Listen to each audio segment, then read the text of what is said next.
It's an old joke, but it's still true.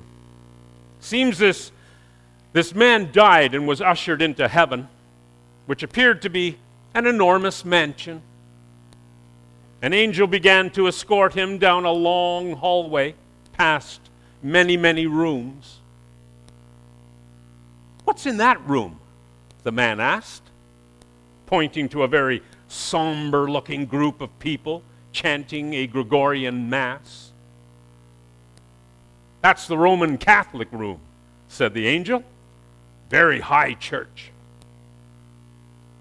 A few steps further down the hallway, the man stopped and asked, "What's in that room?" pointing to a group of bald-headed men meditating to the sound of an enormous gong. "Well, that's the Buddhist group," said the angel. "Very quiet. You would hardly know they're here." Then the angel stopped the man as they were about to round the corner. "Now, when we get to the next room," the angel said, "I would appreciate it if you tiptoe past. We mustn't make a sound." "And why's that?" asked the man. "Because in that room, there's a bunch of fundamentalist Christians, and they think they're the only ones here."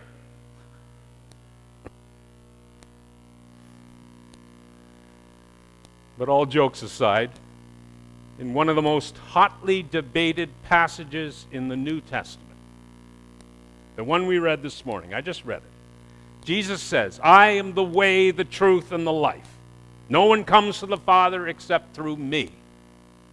I am the way. Me. You want to get to heaven? You want to get close to God? Well, then you go through me. Are we clear? Sounds clear to me. Either you accept Jesus Christ into your life, or you relinquish any and all chances of going to heaven and of getting close to God. And this just may be what the author of John's Gospel had in mind. But does this make him right? Remember that this Gospel was written around the year 95 of the Common Era. And at the very least, it was probably meant to bring comfort to a small group of Christians struggling hard to maintain their identity. The author of this gospel was trying to give courage and hope to people who were involved in a very, very nasty fight with their Jewish neighbors in the synagogue. You have to know that. Remember that during this time, it was becoming more and more clear that the followers of Jesus would no longer fit in or even be welcome within mainstream Judaism. And so John may well have been lashing out at his fellow Jews who refused to accept Jesus as the Messiah. For 60 years, 60, prior to the gospel being written, rival groups had been fighting within the Jewish family of faith over the messiahship of Jesus. 60 years of it. And John may well have used these words as a kind of challenge, a gauntlet, you might say, thrown down in the face of his Jewish rivals when the fight turned bitter. We've all seen these fights in our church. They had theirs in the synagogue. I am the way because your way is not. Jesus is the only way to God. Jesus, you dummies, is the Messiah. Don't you get it? Kick us out of the synagogue. Fine. But you will be expelling yourselves from any and all chances of going to heaven.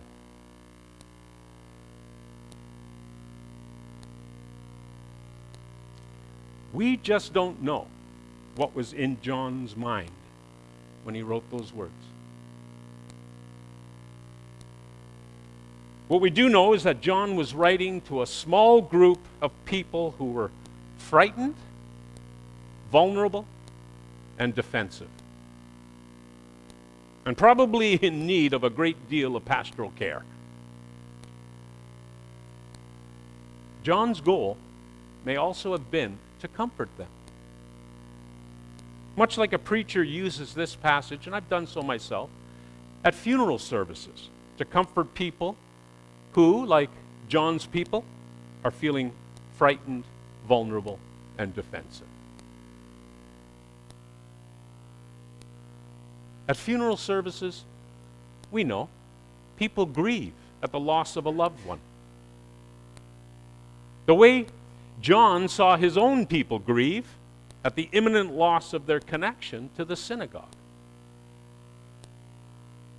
To be expelled from the synagogue, imagine, it's like being expelled from Harrow United. It's tantamount to being stripped of your religious heritage, and most of all, to your social connections through the church. People wonder what's going to happen to them and to the people who are dear to them.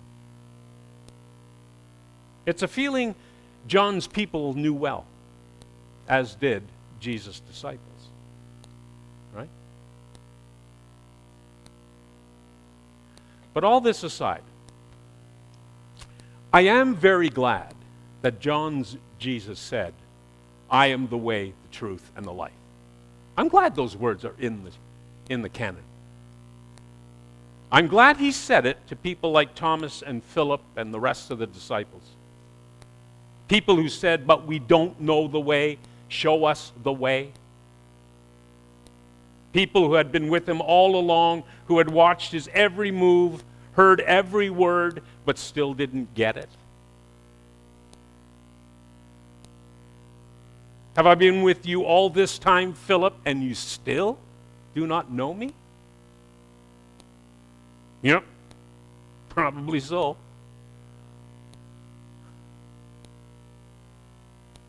But don't think too poorly of Philip, because Jesus is not so easy to know as many Christians think. Inclined as we are to think that we can somehow wrap him up in a theological opinion or a cleverly crafted sermon. We've been with Jesus all this time, and still we don't get it. We don't get the way he insists on moving out to people who are on the outside, who haven't found their way in yet. Always leaving the 99 in the fold in search of the one who is lost. I am the way, the truth, and the life. Not your precious opinions about me. Not your beliefs about me. Just me. I am the way. You will draw into the nearer presence of God if you follow the way I am, the way I act, and what I believe.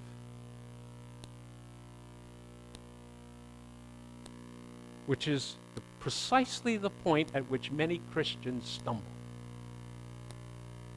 Unfortunately, they look at the persona of Jesus and how in some mystical way he equates to God. As if all you need to do is believe metaphysically that somehow Jesus is God, and that's it. You got your ticket to paradise.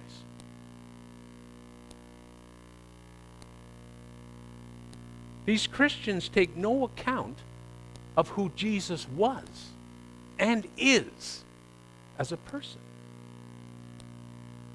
What he believes to be important, and how he acts because of his belief. And what then happens is that these same Christians use the text not to comfort one another, not to empower one another, but rather to make people who don't believe in Jesus the way they do, or don't read the Bible the way they do, or don't talk about their faith the way they do, feel like they're living on the outside. That's tragic. In other words, these Christians use the text like a weapon. There's only one way to heaven, and that's our way.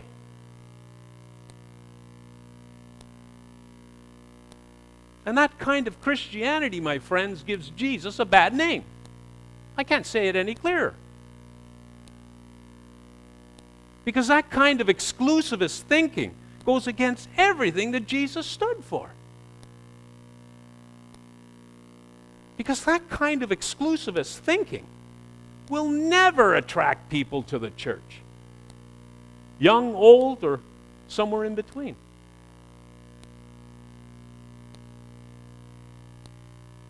You want to know the way? The only way? Jesus asks. A sower went out to sow and scattered good seed everywhere. Everywhere. A man found weeds growing in his wheat field and said, "Leave them be. Dandelions make good wine." A man had 2 sons, one who stayed at home and kept the rules, and one who was a loser and got busted. Well, guess what, folks? He loved them both. I'm the good shepherd who lays down his life for his sheep, and who has sheep that aren't even part of his fold, yet who belong to me too. That's the way I am. That's the truth that I am. Right? That's the life that I am. Now do you get it? Yeah, I think so. I'm not quite sure. You know, folks, there's something comforting about this week's gospel. And that is that the way into wherever all of us need to be, the only way in, is a lot broader and wider than we may think. It's a lot more welcoming and expansive than many of us may ever have imagined. Room enough for everyone. What a concept, eh? Room enough for everyone.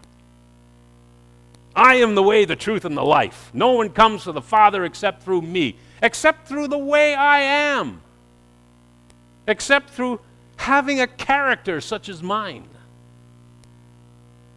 except through including everyone as I do. Love is the way I am. Love is who I am.